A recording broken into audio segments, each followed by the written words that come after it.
할렐루야. 오늘은 어제에 이어서 우리 거룩한 소명, 거룩한 부르심에 대해서 귀한 말씀 또한 나누기를 원합니다. 먼저 예레미야서 26장 보겠습니다. 어제에 이어서 26장에서도 똑같이 하나님께서 이 여호와 하나님께서 예레미야에게 나타나셔서 또 말씀을 주십니다. 그리고 예레미야는 하나님 주신 말씀을 선포를 합니다. 26장 전체 내용을 보면 이 선포하는 예레미야와 유다 백성 간의 충돌이 일어납니다. 한쪽에서는 하나님의 말씀이 임하니까 하나님의 말씀을 가지고 사명을 가지고 그 말씀을 선포하면서 담대히 전하고 있고요, 반대쪽에서는 그 말씀을 듣는 저들이 이 말씀을 들은 순간 저들은 분노하고 화를 내어서 예레미야를 죽이려고 합니다. 이 모습 속에서 어떻게 보면 이 대조적으로 나타나는 모습 속에서 분명히 동일한 하나님이 역사하시고 또 동일한 하나님의 거룩한 백성으로 저들이 하나님의 부르심을 받았는데 이 반응의 차이를 보면서 우리는 항상 예레미야의 사이드, 정말 하나님의 거룩한 소명 앞에 순종하는 삶이 되어야 될 줄 믿습니다. 1절 6절 말씀입니다. 그 말씀해 보시면 2절에 여호와께서 이와 같이 말씀하시니라 하시면서 여호와의 성전에 와서 예배하는 자에게 내가 내게 명령하 이르게 한 모든 말을 전하되 한마디로 감하지 말라라고 말씀하십니다. 이 장면은 결국 성전에서, 예레미야가 성전에서 말씀을 선포를 하고 있습니다.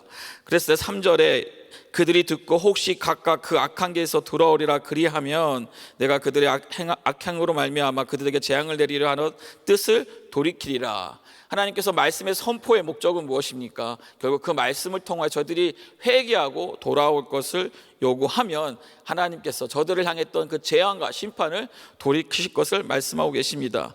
그러면서 4절 말씀 봅니다. 너희가 나를 순종하지 아니하며 내가 너희 앞에 둔 내 율법을 행하지 아니하며 5절 말씀 내가 너희에게 나의 종 선지자들 꾸준히 보내 그들의 말을 순종하라고 하였으나 너희는 순종하지 아니하였느니라. 그래서 6절에 내가 이 성전을 실로같이 되게 하고 이 성을 세계 모든 민족의 저주거리가 되게 하리라 하셨느니라. 어제와 마찬가지로 하나님께서는 계속해서 선지자를 보내면서 끊임없이 꾸준히 저들에게 돌아올 것을 선포를 하십니다. 그렇지만 저들은, 교만한 저들은, 하나님 앞에 폐역된 저들은 하나님의 말씀을 끝까지 순종하지 않으면서 결국 6절 말씀의 그 결과를 하나님 이렇게 말씀하시죠. 내 성전을, 이 성전, 저들이 모여있는 이 성전을 어떻게 한다고요? 실로가 같이 되게 한다라는 겁니다. 실로가 같이 된다는 것은 결국 실로처럼 하나님께서 그 성전을 폐한다, 망하게 하신다, 부서뜨린다라고 하나님이 말씀하시는 것입니다. 그리고 더 나아가서 이 성전뿐만 아니라 이 성, 모든 예루살렘 성이 또한 이렇게 폐하여서 망해야 돼서 횡패해야 될 것을 말씀하신 것입니다. 그러면서 8절 말씀 보시면 예레미야가 여호와께서 명령하신 말씀을 모든 백성에게 전하기를 마침에 제사장들과 선지자들과 모든 백성이요. 누구라고 여기서 말하고 있습니까? 제사장들과 선지자들과 모든 백성이 예레미야를 붙잡습니다. 그러면서 예레미야 너가 반드시 죽어야 하리라 라고 말하면서 그 이유를 9절에 이렇게 말하고 있습니다. 어찌하여 내가 여호와 이름을 의지하고 예언하여 이르기를 이 성전이, 예루살렘 성전이 실로같이 되겠고 망한다라는 거죠. 그러면서 이 성이 황폐하여 주민이 없으리라 하였느냐 하며 그 모든 백성이 여호와의 성전에서 예레미야를 향하여 모여 들으니라. 여러분, 예레미야는 하나님의 말씀 앞에 겸손하게 그 말씀을 전달하며 이 죽음조차도 무릅쓰고 말씀을 전하고 있지만, 반대로 이 말씀을 듣고 있는 제사장들과 선지자들과 이 백성들은 하나님 앞에 겸손하지를 않고 듣지를 않고 교만하고 패역하여서 오히려 하나님 앞에 반대하고 이 선지자를, 하나님의 말씀을 전달하는 선지자를 죽이려고 한다는 내용을 우리는 볼 수가 있습니다. 왜 이런 일이 일어날까? 하나님의 백성이 얼마나 교만해지면, 폐역해지면 이렇게까지 하나님의 말씀을 전달하는 자를 무시하고 죽이려고까지 할까? 결국 저들이 이 교만 앞에 회개하지 못하고 저들이 이 선지자를 통해서 선포되는 이 패할 것에 대해서 저들은 분노로서 답변하는 모습을 볼 수가 있습니다. 여러분, 우리는 하나님 앞에 잘 보이는 인생이 되어야 될 줄 믿습니다. 하나님 앞에 교만한 것이 아니라, 하나님 앞에 패역하는 것이 아니라 오히려 하나님 앞에 겸손하여 하나님을 감동시키고 하나님을 기쁘시게 하는 것이 바로 거룩한 소명을 받은 자의 모습인 줄 믿습니다. 그것이 무엇인가요? 바로 하나님을 경외하는 삶인 줄 믿습니다. 10절 말씀에 유다의 고관들이 모입니다. 당시에 유대를 지도하고 있던 거기에 지도자들이 모입니다. 그리고 저들을 통해서 이 심판을 합니다. 이 재판을 합니다. 그랬을 때 11장의 제사장들과 선지자들이 이 고관들과 모든 백성에게 말하여 이르되 이 사람은 죽는 것이 합당하니 너희 귀로 들음같이 이 성에 관하여 예언하였다.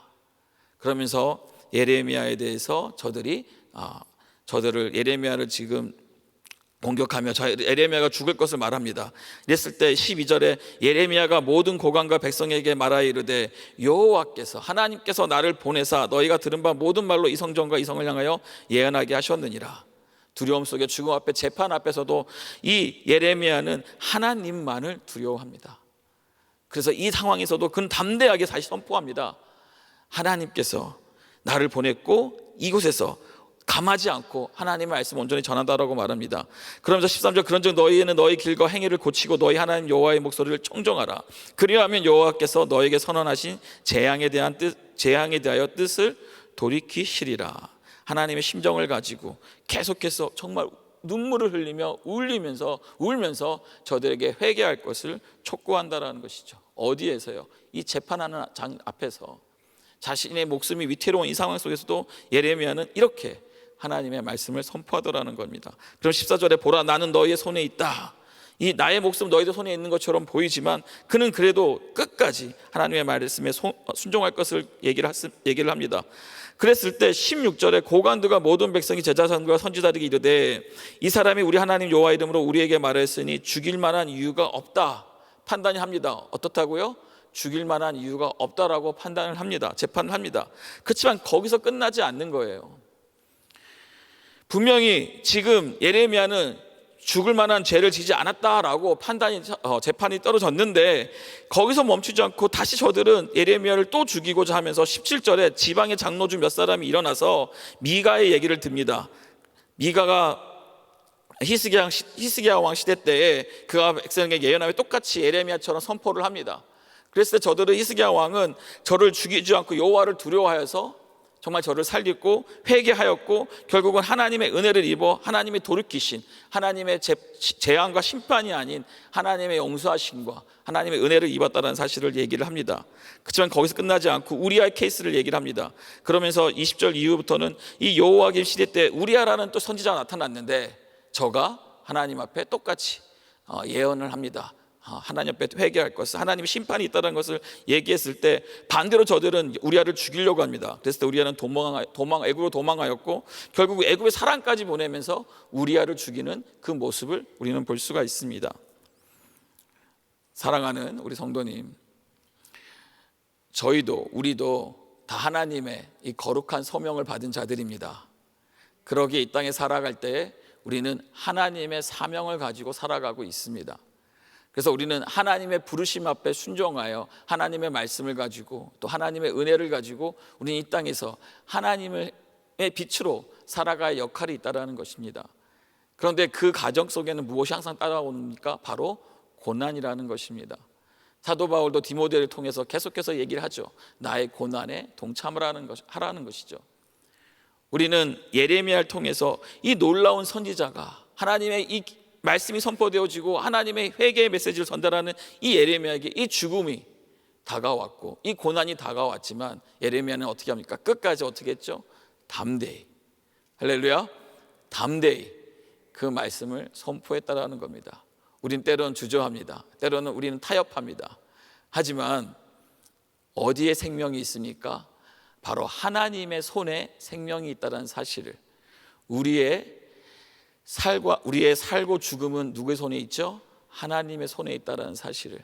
그래서 우리는 예레미야처럼 어떤 상황에서도 타협하지 말고 하나님 말씀에 순종하며 담대히 나가야 될 줄 믿습니다. 디모데후서 말씀은 2장부터 1절부터 오늘 본문의 말씀에는 바로 사도 바울이 디모데에게 메시지를 전하면서 다시금 그에게 하나님의 부르심을 상기시키고 또 나아가서 사명자임을 상기시켜 주면서 오늘은 이 디모데를 세우고자 하는 사도 바울의 마음 가지고 이 권면하는 내용들을 볼 수가 있습니다. 2장 1절 말씀에 말합니다. 내 아들아, 그러면서 너는 그리스도 예수 안에 있는 은혜 가운데서 강하게 해라. 예수 그리스도 안에서 강할 것을 얘기를 합니다. 저와 우리는 주 안에서 강해져야 합니다. 우리 힘으로 강해지는 것이 아니라 어디 안에서요? 주 안에서. 그럼 주 안에서 강해진다는 것은 무엇입니까? 우리가 주님을 의지하고 주를 순종할 때 주님의 능력이, 주의 은혜가 우리 가운데 강하게 나타나는 줄 믿습니다. 이것을 디모데에게 다시 얘기하는 겁니다. 당신이 지금 사도 바울 당신이 지금 감옥에 갇혀서 아무것도 하지 못하고 움직이지 못하고 이를 통해서 실망하고 두려워하는 저들에게 또 자신을 배신한 저들을 언급하면서 디모데에게 얘기를 합니다. 너는 강해라. 여러분, 우리 강해야 될 줄 믿습니다. 그러면서 말합니다. 또 내가 많은 증인 앞에서 내게 들은 바를 충성된 사람에게 부탁하라. 그들이 또 다른 사람을 가르칠 수 있으리라. 그러면서 권면하는 것이 내게 들은 바, 바로 이 복음의 소리요, 하나님의 메시지요. 결국 디모데는 어디서 은혜를 부르심을 받았습니까? 우리의 부르심의 모양들은 다 다릅니다. 부르심의 결과는 다 똑같습니다. 하나님으로부터 구원을 통하여서 하나님의 사람으로, 하나님의 사명자로 부르신 것은 다 똑같은데 그 모양은 다 조금씩 다르다라는 거죠. 사도 바울은 다메섹을 향해서 가는 가운데 빛 가운데 예수 그리스도의 부르심을 받았습니다. 하지만 이 디모데는 저는 모태신앙으로서 또 어머니의 또 할머니의 이 믿음의 신앙 속에서 그는 자라면서 말씀을 들으면서, 특별히 사도 바울의 말씀을 들으면서 그는 믿음이 자랐고 부르심을 받았다라는 사실입니다. 그러기에 이는 다시 한번 부탁하는 것은 너가 들은 그 말씀들, 메시지들, 그 부르심을 기억하고 그들을 충성된 사람들에게 또한 부탁하라는 것입니다. 예레미야도 마찬가지고 디모데도 마찬가지고 이 모든 메시지는 하나님의 백성들에게 선포하시는 메시지인데요, 이방이 아니고 하나님을 모르는 자들이 아니라 복음을 가진 자들에게, 부르심을 받은 자들에게 다시 한번 부탁합니다. 충성되게 부탁합니다. 무엇을 부탁합니까? 이 복음을 부탁하면서 거기서 멈추는 것이 아니라 어디까지 가라고요? 이 부탁을 받은 자들에게 이걸 가지고 가르치라는 겁니다. 누구의 말씀이셨죠? 예수 그리스도의 말씀이셨죠. 제자를 삼으라는 겁니다. 땅끝까지 주의 종, 예수 그리스도의 제자들을 삼으라는 이 메시지를 다시 한번 디모데에 얘기를 합니다. 그러면서 3절부터 6절에 세 직업으로 비유를 하는데, 첫 번째가 바로 병사로 복무하는 자를 말합니다. 먼저 좋은 병사인데, 좋은 병사로 나와 함께 고난을 받을 것을 얘기를 하면서, 병사로 복무하는 자는 자기 생활에 얽매인 자가 하나도 없으니 이는 병사로 모집한 자를 기쁘게 하려 함이라. 군사로 이렇게 임무를 가진 자를 비유를 하면서 병사는 결국 그 병사를 부른 자를 위해 기쁘게 하기 위해서 그의 모든 사명이 정해졌다는 것입니다. 저와 여러분은 하나님을 기쁘시게 해야 할 사명이 있는 줄 믿습니다. 오늘 아침 이 예배도 어떻게 보면 하나님 앞에 우리가 왜 나왔습니까? 우리의 기쁨이 되시는 하나님 앞에 예배를 드리면서 이 기쁨을 나누기 위해서 다시 한번 또 새 하루를 시작한 데서 여러분 기쁨이 충만하시기를 바라고 하나님이 우리의 예배를 받으시는 줄 믿습니다. 두 번째는 경계하는 자가, 사명자로 갈 때 이 경계하는 자가 법대로 경계하지 아니하면 승리자의 관을 얻지 못할 것이다, 얘기가 말하고 있습니다. 이것이 주는 우리의 메시지는 바로 사명자는 오늘도 이 땅 가운데서 이 땅 가운데서 레이스를 같이 하고 같이 시합을 하는데 결국 무엇을 가지고 한다고요? 바로 법대로 경계하는 자는 그 경기의 법대로 경계해야 된다는 사실. 우리에게 주는 메시지가 무엇입니까? 우리가 이 땅에 살아갈 때, 사명자로 살아갈 때 우리는 하나님의 말씀을 가지고 우리는 경기에 뛰어들었다라는 겁니다. 내 지혜, 내 지식, 내 실력을 가지고 가는 것이 아니라 바로 하나님의 말씀대로 가야지만 결국 그것이 경기를 승리할 수 있는 관을 얻는 비결이라는 사실입니다. 근데 때로는 사명자로 가면서 우리가 이렇게 하나님의 법만을 가지고 가야 되는데 때로는 우리가 여기서 넘어집니다. 그렇지만 우리 오늘 하루 하나님 앞에 나아갈 때 여러분 말씀 안에서 우리는 하나님 기쁨이 되는, 또 하나님의 말씀을 순종하는 저와 여러분이 될 수 있기를 주님의 이름으로 축원합니다. 그러면서 6절에 말씀하시는 말씀, 6절에는 수고하는 농부를 말합니다. 그러면서 수고하는 농부가 곡식을 먼저 받는 것이 마땅하니라. 어떤 농부라고요? 어떠한 농부라고요? 수고하는 농부. 놀며 게으르며 그냥 되겠지, 가만히 있으면 되겠지, 이런 농부가 아니라 아침에 일찍 일어나서 정말 주어진 일을 열심히 수고하여서 무엇을 기대하고 있습니까? 곡식을 기대하는 농부라는 겁니다. 우리 사명자들도 수고를 통해서 하나님께서 우리에게 예비하신 곡식을 우리는 얻을 수 있다는 사실입니다. 말씀은 보면서 사도 바울이 얘기를 하죠. 표대를 향하여 갈 것을 얘기를 합니다. 만약에 저기 저 멀리에 한 나무가 있고 큰 과일나무가 있다고 합시다. 그 과일나무를 따기를 위해서 우리는 어떻게 해야 되나요? 그 과일나무를 향해서 우리는 가야겠죠. 그런데 그 갈 때에 가만히 있으면 아무 일도 없고 아무 역사도 없는데, 내가 가려고 발을 띄고 가는 순간 어떤 일이 일어나나요? 내가 가는 것을 방해하는 일이 일어납니다. 그것이 무엇인가요? 바람이라는 것이죠. 내가 더 열심히 더 힘을 내서 더 빨리 뛰면 그 바람은 더 세게 우리에게 저항하고 반응을 한다는 사실입니다. 그래서 그 바람이 너무 무서워서, 그 부딪히는 바람이 불편하고 힘들어서 그 자리에 서면은 더 이상 바람은 일어나지 않습니다. 하지만 우리는 그 나무에서 그 열매를 따먹을 수 없다라는 사실을 기억하기를 바랍니다. 우리가 하나님의 사명자로 갈 때, 우리가 하나님 주신 표대를 향해 갈 때는 분명히 이 고난이 우리 앞에 있습니다. 그래서 고난 때문에 내가 멈췄으면 어쩌면 그 고난이 사라져 가는 거 없는 것처럼 보일 때가 있습니다. 하지만 무서운 것은, 우리가 기억해야 되는 것은 하나님의 과외, 하나님 예비하신 축복과 하나님 예비하신 사명과 하나님 예비하신 역사들을 우리는 볼 수가 없다라는 사실이죠. 누구에게 주신다고요? 수고하는 농부에게 주신다고 말씀하십니다. 저와 우리는 하나님의 사명을 향해서, 표대를 향해서 오늘 하루 열심히 뛸 수 있기를 바랍니다.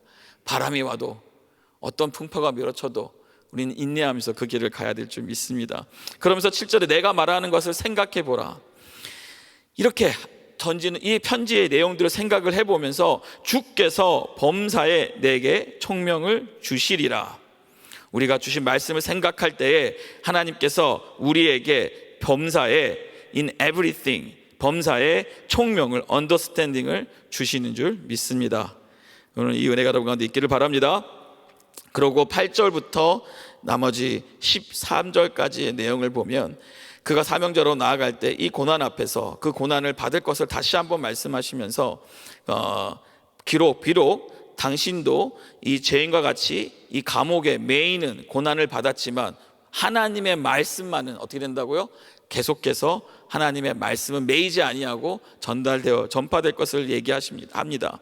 그러면서 18절에 다시 말합니다. 내가 택함을 받은 자들을 위하여 모든 것을 참음은 그들도 그리스도 예수 안에 있는 구원을 영원한 영광과 함께 받게 하려 함이라. 그리고 11절부터 12절 13절 말씀은 결국 참으면 우리가 함께 주와 함께 죽으면 함께 살 것이고, 참으며 함께 왕노릇 할 것이며, 또한 미쁨이 없으시다 주는 항상 미쁘시니 주님은 항상 신실하시니 자기를 부인할 수 없을 것이다 라고 우리에게 알려주고 있습니다. 사랑하는 우리 성도님들, 제가 한 절 말씀을 가지고 묵상할 때 10절의 말씀을 보면서 사도 바울이 이렇게 고백합니다. 내가 택함 받는 자들을 위하여 모든 것을 참는 그들도 그리스도 예수 안에 있는 구원을 영원한 영광과 함께 받게 하려 한다라고 자신의 이 고난과 참음에 대해서 설명을 하고 있습니다. 우리 사명자로 살아갈 때 하나님께서 소명을 주시고 또 이 사명을 감당하고자 하나님께서 우리에게 요구하시는 건 무엇입니까? 바로 인내라는 겁니다. 고난과 함께 우리의 반응은 무엇이 되어야 될까요? 환난이 오면 우리는 인내하는 것이고, 인내를 통해서 우리는 무엇을 받습니까? 하나님의 연단을 받습니다. 그 연단 후에는 우리에게 무엇이 찾아오나요? 소망이라는 사실. 우리는 참을 수 있어야 됩니다. 인내하셔야 됩니다. 바람이 와도 뛰어가야 됩니다. 아무리 센 바람이라도 천천히 한 걸음이라도 가야 됩니다. 왜요? 거기에 소망이 있으니까요. 거기에 우리가 확신을 가지고 있는 하나님을 향한 믿음이 있으니까요. 어떤 믿음이요? 바로 하나님께서 우리가 참을 때 우리가 택함 받은 자들을 위하여 우리가 복음을 전하며 그 고난을 다 참을 때 저들 또한 하나님의 구원을 받을 것이고 영원한 영광과 함께, 나와 함께 받을 것을 우리에게 알려주고 있습니다. 우리는 그 영원한 영광 함께 받아야 될 줄 믿습니다. 사명자는 이런 시련, 고통, 죽음, 고난에 우리는 항상 늘 함께 한다는 사실을, 그랬을 때 우리는 지켜라 라는 복음의 메시지, 포기하지 말라, 참으라 라는 메시지를 다시 한번 들으면서 거룩한 부르심에 우리가 순종하고 나아갈 때에 우리 여기에 있는 고난 또한 참고 이겨내게 될 줄 믿습니다. 그러면서 우리가 끝까지 감당할 때 우리의 삶 가운데 하나님의 이 사명이 더 불붙듯 일어날 것일 줄 믿습니다. 여러분, 오늘도 우리 하루 시작을 할 때에 우리가 하나님 앞에 구별해서 예배를 드립니다. 그리고 이 예배 속에서 우리 하나님 앞에 간절히 또 오늘 하루의 도우심을 구해야 될 줄 믿습니다. 그리고 우리의 도우심 앞에 우리가 순종하고 나아갈 때 우리의 역사, 하나님의 역사를 경험할 것이고, 또 서로 오고 가는 대화 속에서 하나님을 증거하며 하나님의 역사를 기대해야 될 줄 믿습니다. 말씀 보면서 모세가 생각이 났습니다. 모세는 하나님의 부르심을 받았습니다. 떨기나무 앞에서 그는 하나님의 부르심 앞에 순종하여서 이젠 사명자로 그 길을 떠납니다. 근데 그 길이 영광과 기적과 이사만은 아니었습니다. 핍박과 고난과 어려움과 사람들로부터 협박과 죽음을 당할 뻔 수십 번 있었습니다. 그렇지만 모세는 어떻게 했죠? 끝까지 그의 사명을 위해서 그는 사명을 받고 나아갔습니다. 그리고 그는 결국 드보산에서 죽었는데 그의 인생을 성경은 어떻게 얘기하냐면 나이가 차고 나이가 들어서 병으로 죽은 것이 아니라 그의 사명이, 그가 느보산 앞에서 가나안 땅을 보고 그가 할 일을 마치니까 하나님께서 모세를 데려가셨습니다. 우리가 이 땅에서 숨을 쉬고 살고 기쁨을 가지고 때로는 고난도 있고 어려움이 있지만 하나님께서 우리에게 생명을 주시는 이유가 무엇이라고요? 바로 우리에게 사명을 주셨기 때문에, 우리가 아직 할 일이 있기 때문에. 반대로 언젠가 우리의 사명이 마치면 하나님께서 영원한 쉼이 있는, 영원한 기쁨이 있는, 영원한 안식이 있는 하나님 나라로 우리를 부르실 줄 믿습니다. 사명이 마치는 그날까지 우리는 끝까지 참으며 인내하며 하나님 나라를 위하여 그 거룩한 부르심 앞에 순종하며 나가야 될 줄 믿습니다. 기도합니다. 좋으신 하나님, 오늘도 은혜 가운데 저희들 하루를 허락하심을 감사합니다. 주님, 오늘도 귀한 주의 소명 다시 한번 기억하게 하여 주시고 우리를 구원하신 하나님의 그 사랑을 안에서 오늘도 기쁨으로, 감사로, 기도하는 기도로 주님 응답하며 반응하며 나갈 수 있도록 축복하여 주시옵소서. 때로는 우리 앞에 어려움이 있습니다. 하지만 이 어려움 후에, 이 고난 후에 하나님의 연단이 있고 더 나아가 소망이 있음을 알게 하여 주시고 정말 주의 맡은 바를, 푯대를 향하여 열심히 달려갈 수 있도록 축복하여 주시옵소서. 은혜가 우리 가운데 충만하기를 소망하며 예수 그리스도 이름으로 감사하며 기도드렸습니다. 우리 말씀 생각하시면서 부르신 곳에서 같이 찬양드립니다.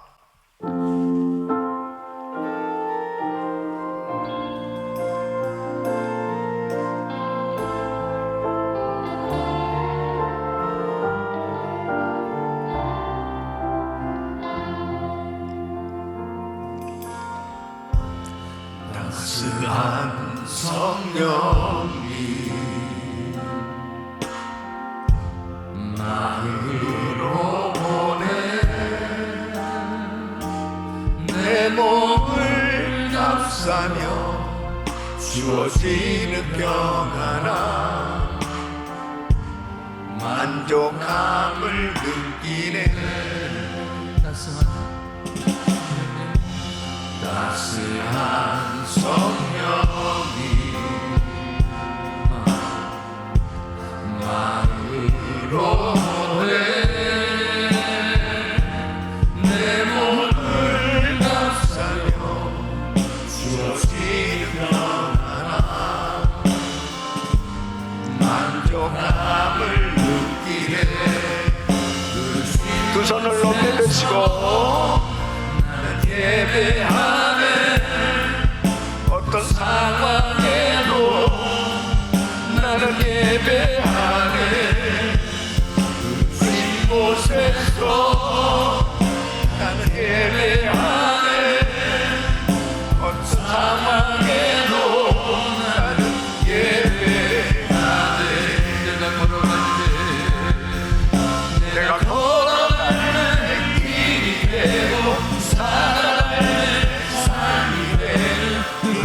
이곳에서 예배하네. 내가 걸어갈 때 길이 되고 살아갈 때 삶이 되는 그곳에서 예배하네. 쉰 곳에서 나는 예배하네.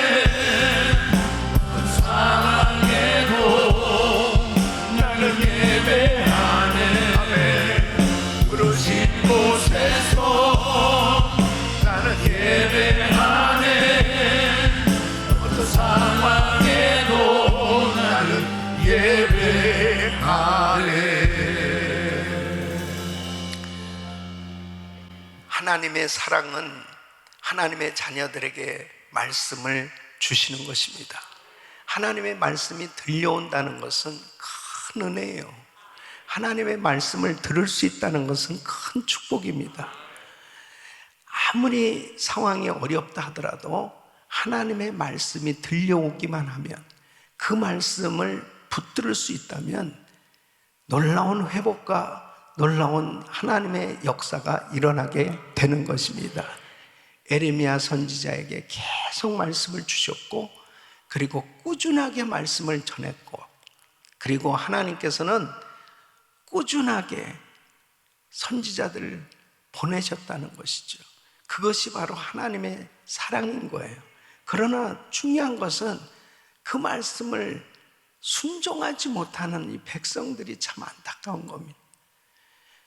또 사도 바울은 계속해서 복음을 전하는데 계속 감옥에 갇히고 끊임없이 그를 죄인처럼 복음을 전하지 못하도록 묶어놓지만 복음은 매이지 않는다고 했습니다.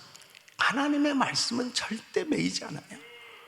그러므로 하나님께서 오늘도 우리 성도님들에게 매일 이 하나님의 말씀을 들을 수 있도록 이렇게 말씀을 주시는 하나님의 사랑을 깨달으시길 바랍니다. 그 말씀이 들려와야 돼요. 그리고 그 말씀 가운데 주의 음성이 들려와야 되는 것입니다. 그리고 그 말씀 붙들고 기도할 때 하나님의 뜻이 깨달아질 때 순종하기만 하면 하나님의 역사는 일어나는 것입니다. 지금도 병상에서 또 힘들고 어려운 환경 가운데 참 답답한 그런 환경 속에 있는 성도님들은 특별히 하나님의 말씀을 붙드시길 바랍니다. 그리고 주의 음성을 들으시고 그 약속 붙들면 반드시 회복되는 것입니다. 일어날 수 있는 것입니다. 승리할 수 있는 것입니다. 하나님께서 오늘도 그 말씀을 주시는 거예요. 하나님의 음성이 들려지게 하여 주시옵소서. 두 손을 가슴에 모으시고 몸이 아픈 분들 아픈 곳에 손 얹으십시오. 거룩하신 아버지 하나님, 하나님의 말씀은 매이지 않는 줄 믿습니다. 아버지 하나님의 말씀을 끝까지 경청하게 하여 주시옵시고 꾸준히 하나님의 말씀을 전하는 이 사명을 감당할 수 있도록 도와주시옵소서. 아무리 힘들고 어려워도 결국 참으면 왕노릇하리라. 하나님의 나라에서 받을 상을 기대하며 이 땅에서의 수고, 이 땅에서의 주를 위한 고난은 참으로 복인 것을 깨닫고 끝까지 인내하며 하나님의 나라를 사모하며 상급 쌓는 삶 되게 하여 주시옵소서. 역사하여 주시옵소서. 은혜를 부어 주시옵소서. 연약한 육신들을 만져 주시옵소서. 치유하여 주시옵소서. 코로나 바이러스 멸될지어다. 모든 암세포는 없어질지어다. 모든 수치는 정상이 될지어다. 이 시간도 병상에서 안타까운 마음을 가지고 영상으로 예배하는 성도들 만지시고 치유하여 주시옵소서. 회복시켜 주시옵소서. 역사하여 주시옵소서. 선교지에서 하나님 앞에 눈물로 기도하는 하나님의 종들을 기억하시고 주께서 은혜를 부어 주시옵소서. 하나님께서는 함께하고 계시고 복음은 매이지 아니하기에 주신 사명을 끝까지 감당하려고 할 때 하나님께서 책임져 주신다는 분명한 확신을 가지고 담대하게 복음을 전하게 하여 주시옵소서. 승리하는 복된 하루가 되게 하여 주시옵소서. 이제는 우리 주 예수 그리스도의 은혜와 우리 하나님 아버지의 근무하신 사랑과 성령님의 감동 감화교통 충만하시는 중이 하나님의 말씀이 들려지고 그 말씀이 바로 하나님의 말씀임을 깨닫는 그 복된 하나님의 자녀들로 주님 앞에 순종하며 끝까지 주의 뜻대로 살기를 원하는 모든 성도들 머리 위, 그리고 승리할 것을 믿는 귀한 성도들 머리 위, 이제로부터 영원토록 함께 있을지어다. 아멘.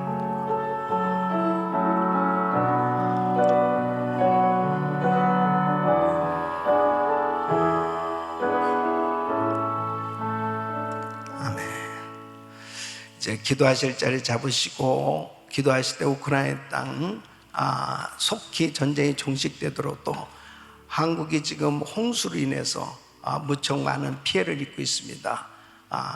한국을 위해서 기도해 주시고, 전 세계 지만인 선교사님들 위해서 기도해 주시고, 또 우리 단기 선교팀들 위해서 기도해 주시길 바랍니다. 이번 주에 그레이스 프리덤이 또 여자기가 금요일부터 있는데 위해서 기도해 주시고, GTD 198기를 위해서도 기도해 주시길 바랍니다. 주여 부르짖고 기도합니다. 주여 주여 주여 걸어가시고 존귀하시나